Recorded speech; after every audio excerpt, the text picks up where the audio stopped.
Senator Jinggoy Estrada.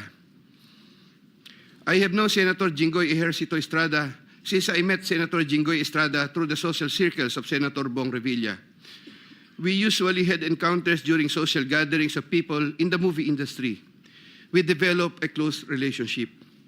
Sometime in 2010, when I was Assistant Regional Director of DPW's Region 4A, Senator Jinggoy was backing me to become a Regional Director. When I failed to become a Regional Director, I applied for the position of City Engineer, and Senator Jinggoy was one of those who recommended me. When he was incarcerated, I would visit him, but sometimes together with then City Mayor Joseph Erap Estrada. Sometime in 2023, Senator Jinggoy requested Secretary Bonoan through me for projects worth 500 million.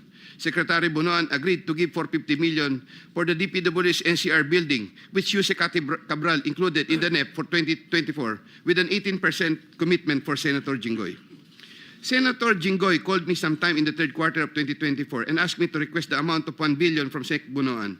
Senator Jinggoy said, "Tulungan mo na lang ako dyan kasi marami pa akong tutulungan sa eleksyon." I replied, "Okay na ba ang 25% Sen?" Sen Jinggoy responded, "Okay na ang 25%. I relayed to Sec Bonoan the request of Sen Jinggoy. The former then asked me to prepare a list of projects for the latter. In turn, I asked Engineer Gerard Opalencia for a list of projects. When Engineer Opalencia gave me the list, I gave it to Secretary Bonoan, who told me that he will give the same to Yuse Cabral and that the latter will take care of it. At the moment, I cannot locate the list or a copy thereof.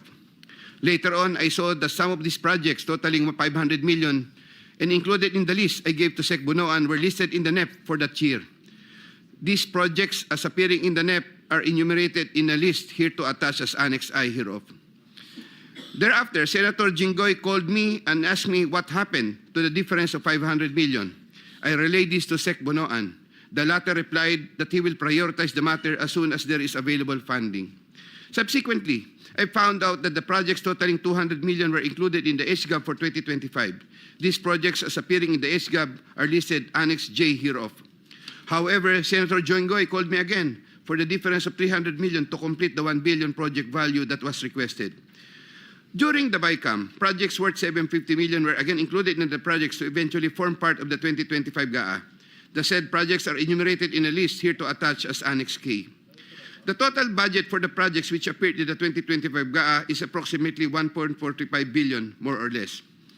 After Engineer Opalencia collected the 25% commitment, approximately 360 million, and delivered the same to Diamond Hotel in Manila.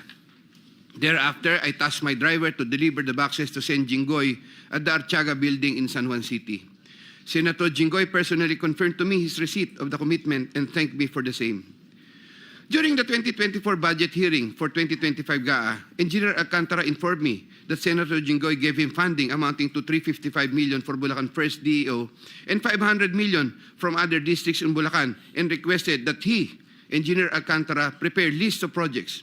The said projects are enumerated in a list here to attach as Annexes L and L-1 respectively. Later on, sometime in the first quarter of 2025, Senator Jinggoy asked me to get the 25% commitment for the aforesaid list of projects from Engineer Alcantara. Engineer Alcantara then delivered to me the 25% commitment, approximately 213 million, which I delivered to Senator Jinggoy at the Archaga building in San Juan City.